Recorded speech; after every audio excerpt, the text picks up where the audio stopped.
Welcome back to another soul-centered episode of the Manifestation Method podcast. Today we're diving into a concept that most people, I believe, misunderstand. It's a concept that when truly embodied becomes the gateway to miracles, to alignment, and to divine timing. We are talking about surrender. Now, before you cringe or roll your eyes, maybe thinking that surrender means giving up, giving in, or becoming passive, please just bear with me because true surrender is none of those things. Surrender is not quitting, it's not apathy, and it's definitely not indifference. Surrender is actually a sacred strategy. It's knowing when to take action and then when to step back so that divine can step in. It's trusting that there's a power greater than your will and that power is on your side. So in this episode, I'm going to walk you through the difference between egoic control and spiritual trust. How surrender sharpens your manifestation power, and why letting go is not the same as giving up. And I'm going to also personally share an experience of how the alchemy of surrender showed up in my own love story when I let go of an old structure and my soulmate then walked in. We'll also explore what Kabbalah teaches us about contraction and expansion, what it means to create a true inner vessel for receiving, and how the spiritual frequency of surrender can open you up to abundance in a way that control just never could. So if you've been trying to force something to work, if your nervous system is fried, or your faith is shaky, or you're caught up in a loop of doing everything right but still feeling stuck, then this episode is your permission slip to breathe, soften, and remember, the moment you surrender is the moment the universe can finally get to work. Let's drop in.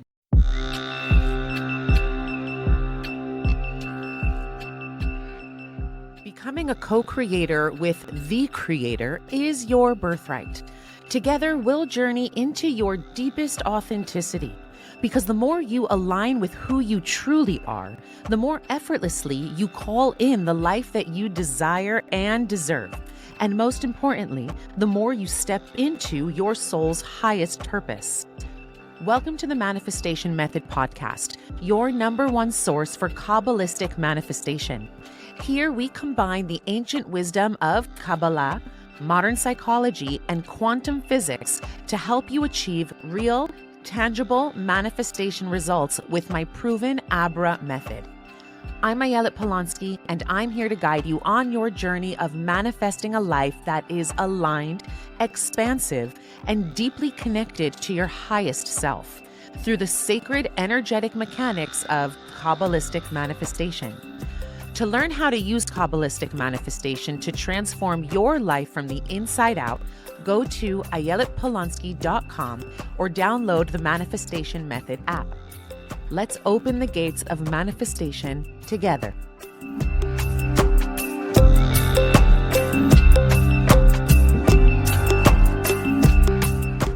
Let me begin by declaring this loud and proud once and for all.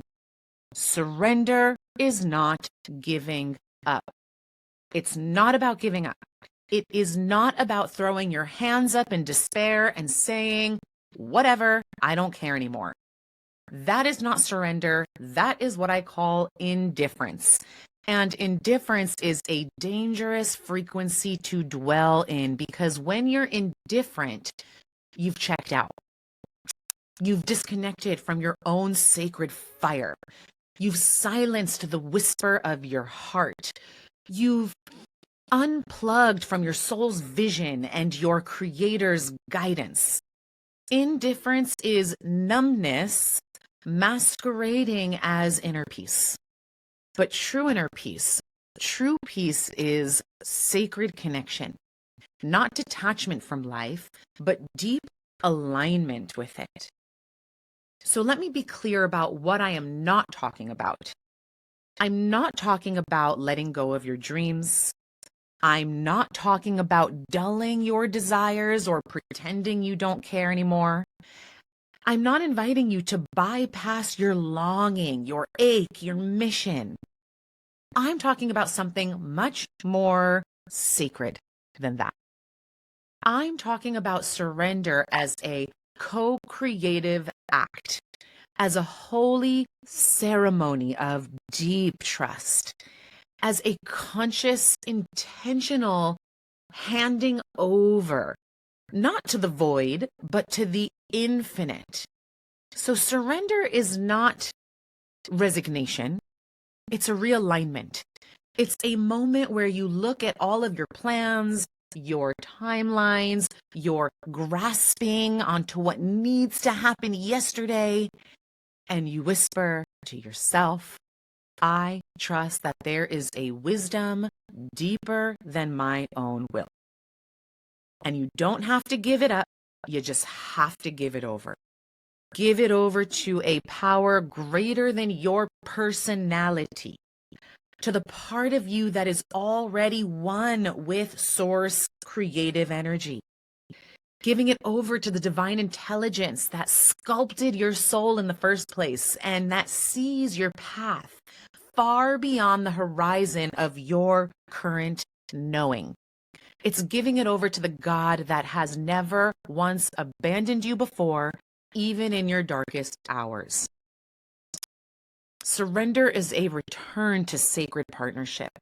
It's being able to say, I'll walk, I'll show up, I'll stay aligned with what lights me up, but I'll stop forcing, I'll stop fixing, and I'll stop fearing.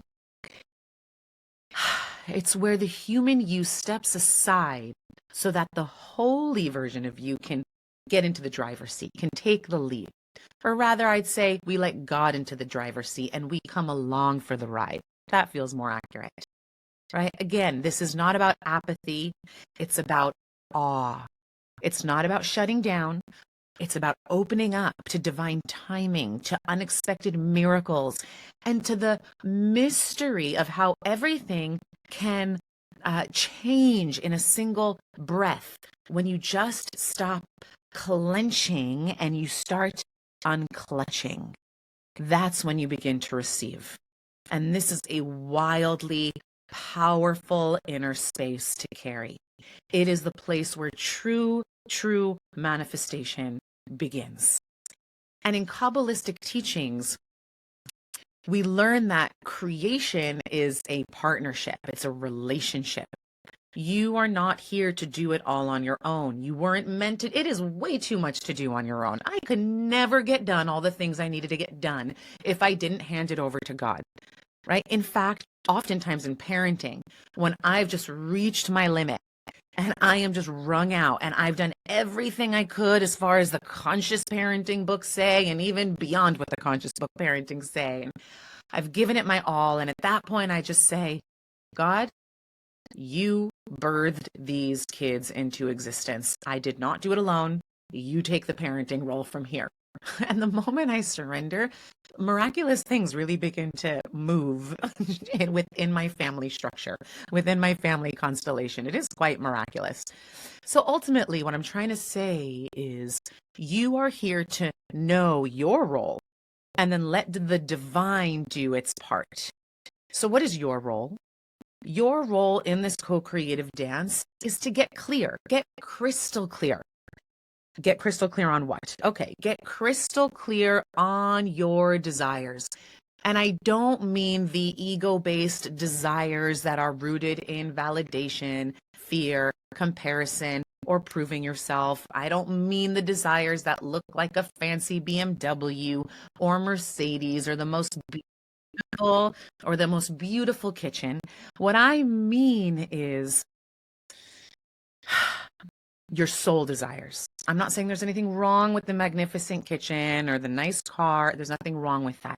But our ego-based desires are not what's going to give us the deepest level of fulfillment. Our soul desires are.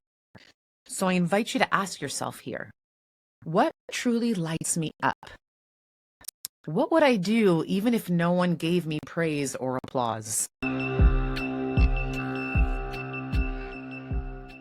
Hi, Ayelet here. I just wanted to pop in and say I am so excited to officially introduce the Manifestation Method portal, membership, and app. This is your home for all things Kabbalistic manifestation. You'll get access to my monthly live workshops, soul deep hypno activations and attunements, all of our manifestation courses, and our global community of manifestors. And the best part? It's just $26 a month. That's less than a latte a week. Come manifest alongside me and start creating the life you desire and deserve.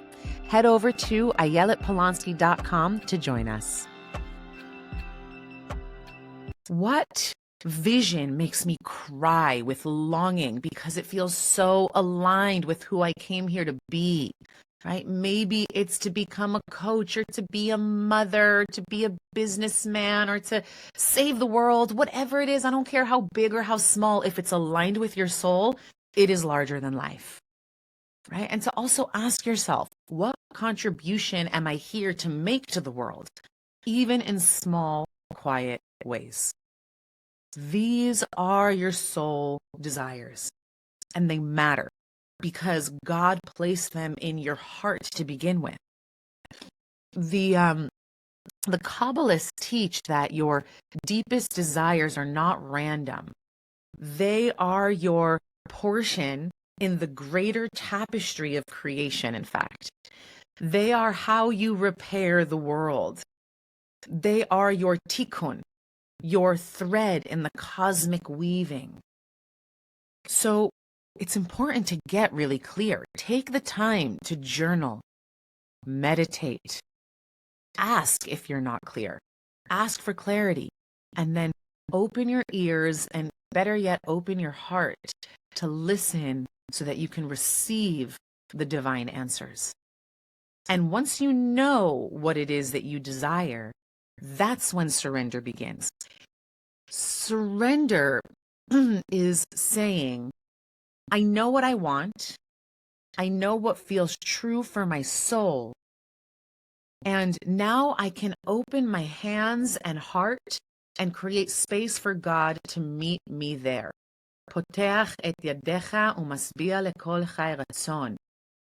I open my hands. I have to create a space for God to come in. That means opening my hands to create space for God to come in and fulfill my heart's deepest longings. And this really requires a degree of letting go. What does letting go mean? And actually, what does it feel like to let go? Right? Letting go is not passive. Letting go is active trust. Letting go is the feeling of unclenching, of breathing again, of putting down or laying down the obsession, the overthinking, the micromanaging, right? Because let's be honest, control, it's not a vibe. It's not a vibe. Control is fear disguised as strategy. And fear is a constrictor. Fear literally closes the channels through which your blessings can flow. In Kabbalah, there's a foundational concept known as the kli. In Hebrew, or in English, kli means vessel. Kli is Hebrew for the word vessel. The kli is the part of you that receives. It's the part that opens the hands, creates a vessel, kind of like you're cupping your hands to be able to hold water, let's say, in your hands. You're creating a vessel of yourself that can receive. So the vessel, the kli, is the part of you that has the ability, the capacity to open itself up, create space, and receive. So in essence, it's like your energetic container, right? Space creation is about creating energetic space inside of you, right? It's your capacity to hold, to absorb, to integrate divine light, blessings, insights, abundance, love, you name it. And now here's the thing. We are always desiring. It's just par and parcel to being human. And desire is holy.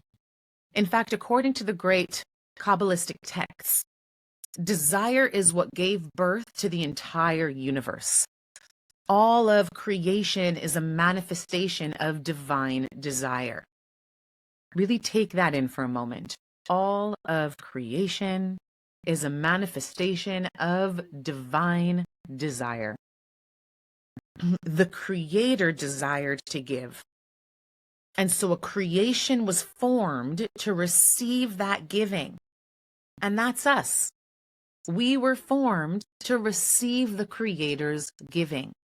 So in the spiritual architecture of the world, the kli, the vessel, is absolutely essential. It's how we interface with divine generosity. Right? But here is what most people may not realize. Your vessel is not static. It's not made out of rock. It's not one size fits all. Your energetic vessel is dynamic. It's living. It's breathing. It's alive. It expands or contracts depending on your energetic or emotional state. So when you are in a state of openness, in other words, when your heart is soft, when you are trusting, when you're aligned and in surrender, your vessel becomes wide, expansive, spacious, fluid. You can receive, you can take in light. You become magnetic to blessings that match your soul's vibrational frequency. It's all frequency. This is all, we're all just working with energy here, right? And the thing is, like, you get to be the alchemizer of your energy in every moment. And you have the choice at a crossroads in every moment. What am I going to choose in this moment? Right? When you're in control mode, when you're trying to manage every outcome, every detail, force every step, then what you're choosing in that moment is for your vessel to shrink, for your vessel to harden, for your vessel to tighten. And when that happens, it closes off to divine flow, to the effortless abundance that is ever present all the time. So energetically, this is like gripping something with a clenched fist. There's no room for anything new to enter, right? Even if a blessing is right in front of you, you won't be able to catch it. It'll bounce right off because there's no space creation. Whereas control says, this is how it has to happen. It needs to come in this specific form at this specific time through this specific door. And when that doesn't happen, the nervous system panics. We feel like there's something wrong, right? But in truth, the only thing that's wrong is that we've become too rigid. And rigidity is the opposite of divine receptivity. So let's put it this way. Right? Miracles are not logical. They don't follow your checklist. They arrive when your vessel is available, not when your mind has everything figured out. And this is where surrender becomes so vital, right? Surrender is what softens the vessel. It's what melts the grip and says to the universe, to God, to source, to the creator, to the higher power of your own understanding. It says, I trust you. I am open to being surprised. I don't need to micromanage my own blessings. Surrender is what creates this space. And space is essential. Because without space, God has nowhere to enter. And Kabbalistically, right, the entire act of creation was a divine contraction called Tzimtzum, whereas the infinite had to make a space within itself to allow something else, that's us, to exist. That's the model. I mean, the way I see it is, even God surrenders in order to make space for us. Like a woman who's conceived creates space in her womb in order to create the baby. It's a space creation. So the question here becomes, are you making space for your manifestations? Or are you so busy trying to control them that your vessel has no room left? Because here's the secret. The more you let go, the more you can hold. The more you trust, the more you receive. And the more you soften, the more you can be filled with light, love, abundance, divine orchestration. So today I invite you to check in with your kli, with your vessel. Is it open or is it tight? Is it soft or is it gripping? Let yourself loosen the hold. Let yourself breathe. Create space. And trust that what's meant for you is not only on its way, but it's already prepared. You just need to walk into the feast. The feast is already there. Are you ready to walk into it? It's just waiting for you to become spacious enough to receive it. Right? So surrender expands the vessel. Surrender says, this or something even better in the right time, in the right way. I trust the intelligence that breathes my lungs to also orchestrate my divine becoming. And here's a personal story of where I implemented surrender and saw my most divine manifestation on the other side of it.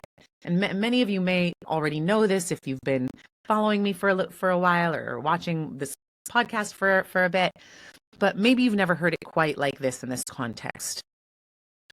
Before I met my husband, Beryl, my soulmate, I was in a very serious relationship. In fact, I was engaged. And on the outside, everything looked perfect, right? But on the inside, something was not aligned. I couldn't feel my full self in the relationship. Something in my soul was whispering to me. It's like this little voice saying, this just isn't the one. Something's off. Something's not 100. Something's just not right here. So breaking that engagement felt like everything was crumbling in the moment, right? I had my own moment of my own personal Tisha B'Av, the destruction of an inner temple. It felt like grief.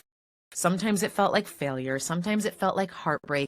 But through all of that turmoil, something in me much deeper knew this decision was sacred. And here's the thing.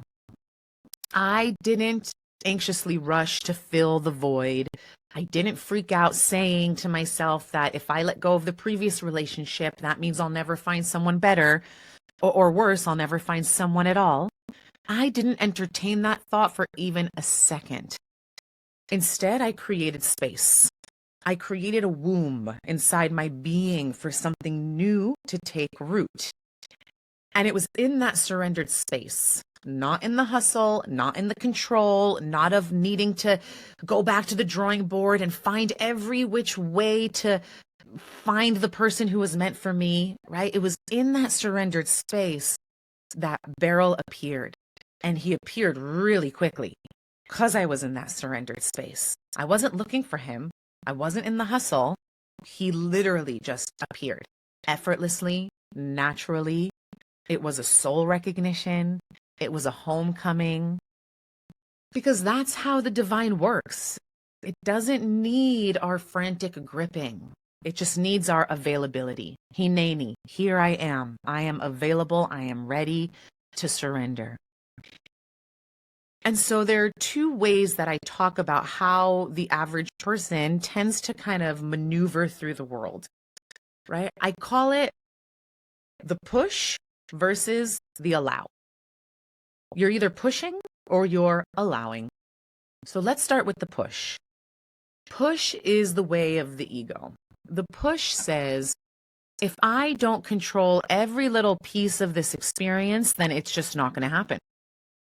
Now, the push is rooted in scarcity and fear. But here's the paradox. The more you push, the more you actually push away the very thing you desire. So start to reframe here. When I push it away. Push is interference. Push is force. There is a Gemara in Jewish text that says, he or she who resists time resists back at them. Meaning the more we try to force the timing of an outcome, the more time as an entity, let's say, will push back, right? What we resist persists. But the Gemara goes on to say the opposite is also true. He or she who surrenders to time surrenders back to them. And so there's a lot of ancient wisdom here, right? Because what we learn is that push is controlling, push is anxious, it's nervous energy.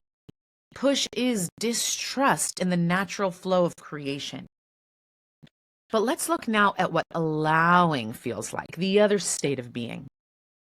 Allowing is not passive. It's extremely powerful. It's the energetic posture of welcoming. It's attunement. It's respect. Right? Imagine someone barging into your home uninvited. Right? That kind of intrusion doesn't feel good. But now imagine that they knock, or maybe you've told them in advance that they can walk in. Right? The door is open. Feel free to come anytime. That's allowing, and that feels safe to the nervous system. Now that is consensual co-creation. So manifestation is a respect of energetic boundaries. And manifestation also requires energetic boundaries. Know what my role is and know what God's role is, right? It's knowing the difference between barging into God's territory and being invited into partnership. If you try to force your desire into reality, that's entitlement, that's impatience, that's control, and the door to miracles closes.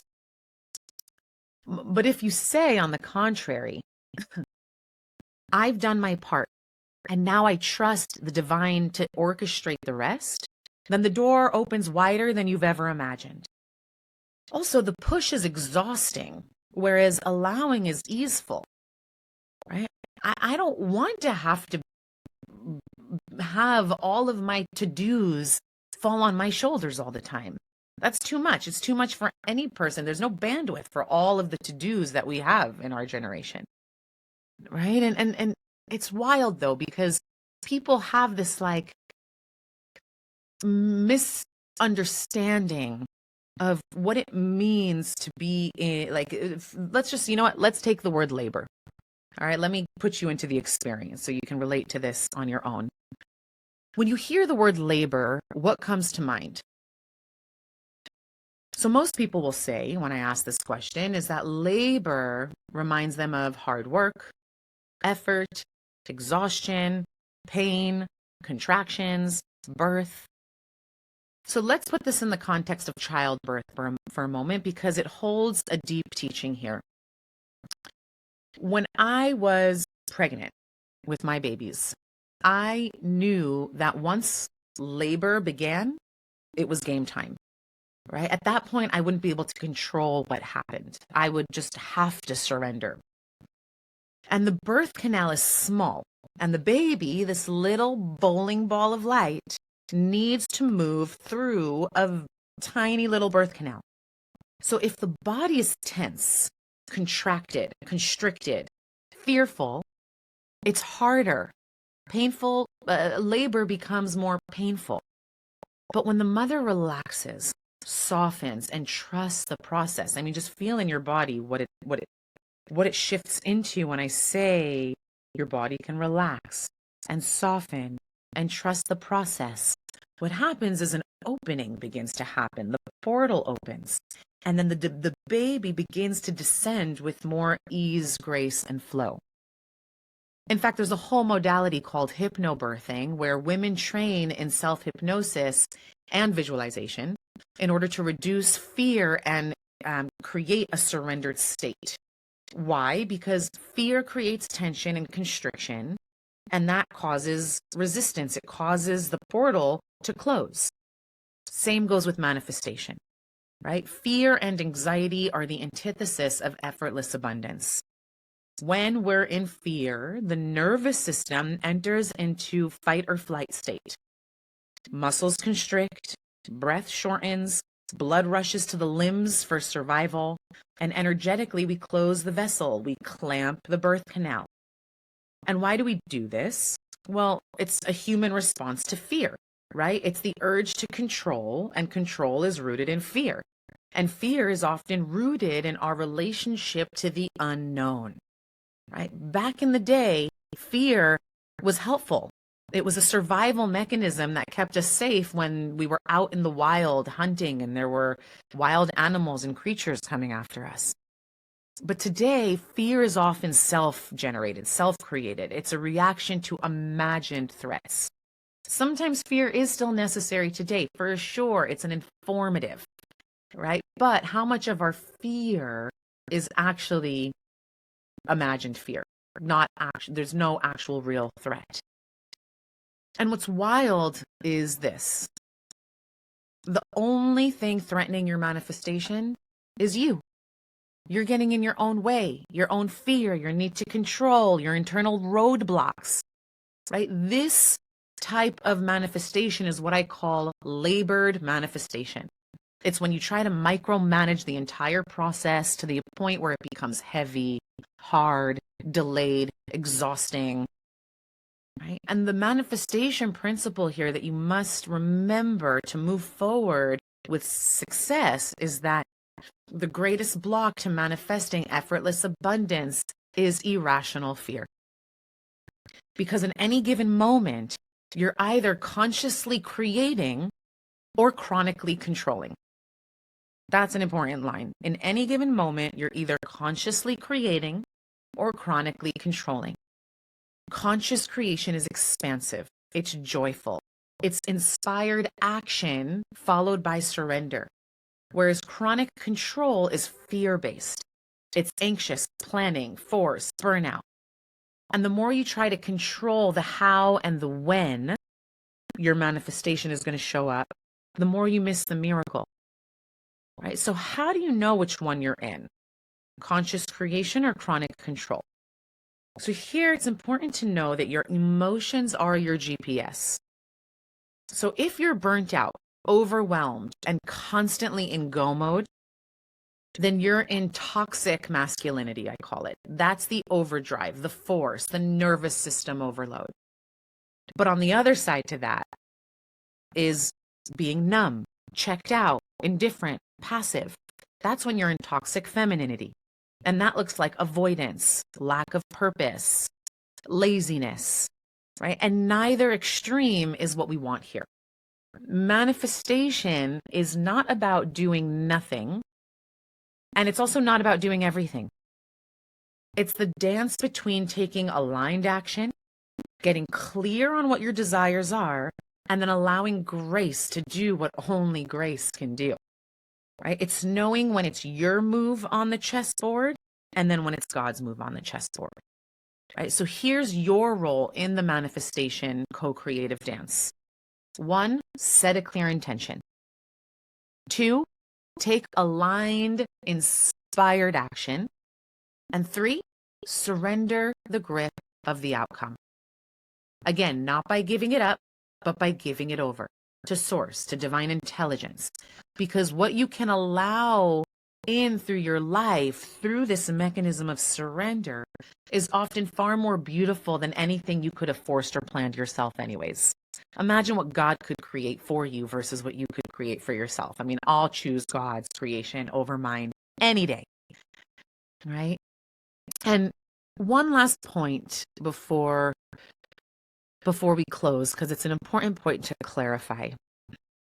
There is no such thing as trying to let go, right? So if you've gotten this far in this episode and you're thinking to yourself, okay, I get it. You're starting to make sense. I think I agree with you, and I really need to try to let go. Then that's not the right approach either, right? Trying to let go is like trying to fall asleep. The more you effort, the further away it drifts. Because letting go isn't something you do, it's something you be. It's something you allow. It happens not through force, but through presence, right? You don't let go by gripping at letting go. That's like a contradiction. It's counterintuitive. You let go by being so radically present with what is, with what hurts, with what's unfinished, with what's uncertain, with what you can't control. Right? Letting go is the natural byproduct of being fully here. Right? Breathing into what is, breathing into what the universe is showing you in your life right now, because that's what's real. Right? Feeling into the ache without fleeing. Telling the truth without collapsing, right? Because when you meet the moment with your whole self, when you stop fighting reality, when you stop negotiating with what is, and when you stop resisting the river and just surrender to the current, then something mysterious happens. For me, it feels like my whole body begins to soften, right? And in that softening, in that honest admittance or reckoning with what's alive right now, the grip loosens on its own, right? You don't have to pry your fingers open. You just have to notice that you're holding on and then bring tenderness to the part of you that's afraid to release, right? Letting go is not an action. It's a sacred response. It's a shift from tension to trust, from fear to faith, from needing to control the outcome to being an intimate partnership with what's unfolding, even when it's messy, even when it's not what you planned. So the next time you catch yourself saying, well, I'm trying to let go, just pause, take a sacred pause, drop the trying part, and instead ask, can I just be here with this? That's where the unraveling begins. That's where the miracle happens. Letting go is not a task, it's a doorway. And presence is the key. So today I invite you to examine, are you trying to do it all yourself? Are you asking the universe to deliver while simultaneously trying to control every step of the how? Are you clear on what you desire, but unwilling to trust the unfolding of it? And if the answer is yes, then it's time to surrender. It's time to give it over. It's time to make space inside of yourself and all around for God to surprise you. Right? Your miracles are not delayed. They're preparing. They're waiting for you to open enough to receive them. So get clear, create space, let yourself be led. So an affirmation I'd love to leave you with here that I tend to use when I find myself clutching on or clenching on too tightly to control is, I surrender my timeline and my how. I trust the unfolding. I open to divine orchestration. My desires are sacred and they are already on their way to me. So as we come to a close of this episode, I want to invite you into one final breath with me. Maybe we can take a deep collective breath in through the nose and sigh it out through the mouth. Relax your shoulders. Let this breath be a small act of surrender. Let it remind you that life moves through you, not because of force, but because of allowing. I am so honored that you joined me for this conversation. I bless you. May you walk away feeling a little lighter, a little softer, a little more willing to trust. And if this episode touched something in you, please spread the love, share it with someone who might need a reminder too. We're all just walking each other home. Until next time, may you surrender. May your surrender be sacred. May your becoming be blessed. And may miracles find their way to you right on time. Thanks for listening. Here's to your rising.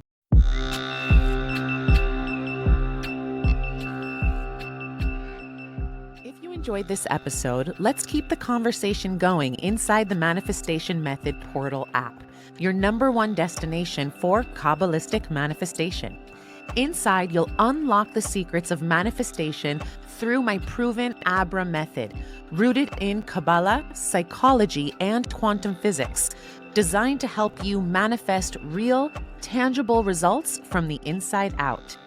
Join our global community of manifestors, explore our signature courses, monthly live manifestation workshops with me, Ayelet, and access our transformational hypno activations and attunements to rewire limiting beliefs and align with your soul's purpose. The app is available now on the Apple App Store and Google Play. To sign up, head over to ayeletpolonsky.com. Becoming a co-creator with the Creator is your birthright. Let's manifest the life you desire and deserve together.